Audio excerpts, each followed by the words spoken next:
Minnesota takes racism to next level as white, heterosexual students get banned. The University of Minnesota sets a new record for ultra-liberal fanaticism as a shocking report shows there is no line they won't cross to shame heterosexual, white students. A new decision by the school shows how truly intolerant the left is toward traditional American values as they've chosen to take racism to the next level. There is a new safe space for liberal snowflakes at the University of Minnesota, and heterosexual, white students are not allowed anywhere near it. Gender and Sexuality Center for Queer and Trans Life is hosting a new group called Tongues United, providing a group for minorities to flock to when they want to discuss race, gender, and sexuality. This group is reserved exclusively for people of color who identify as LGBTQ and or same-gender loving. It has been confirmed by numerous sources that the school's website clarifies and encourages this radical space of racial segregation. The website states that not even LGBT allies are allowed to partake. For our allies, we do appreciate your voices and commitment to dismantling racism and homophobia.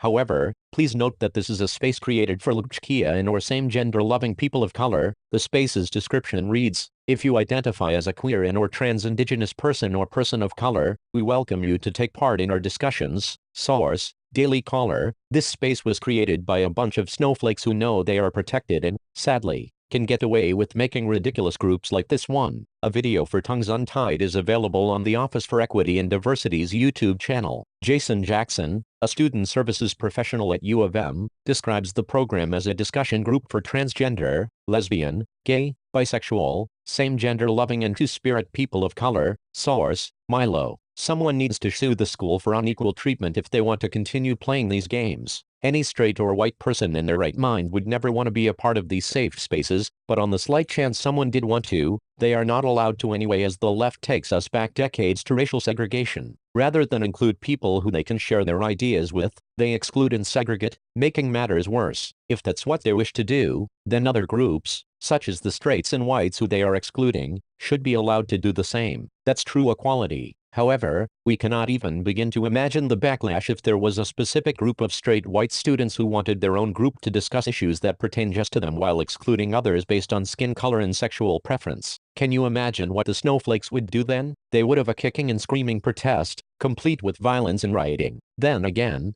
they do that anyway, protesting fascism while they are the ones creating it. The double standard gets worse every day. The more the left opens their mouth and shows their true colors, no pun intended, the more we realize this has nothing to do with equality, but rather special treatment for their chosen special interest groups. What's worse, they get away with it. Whites are the only race people are legally allowed to discriminate against, but hopefully, with the help from President Donald Trump, America can kick these bad habits that Barack Obama encouraged. Who knew our first black president would set race relations back so incredibly far?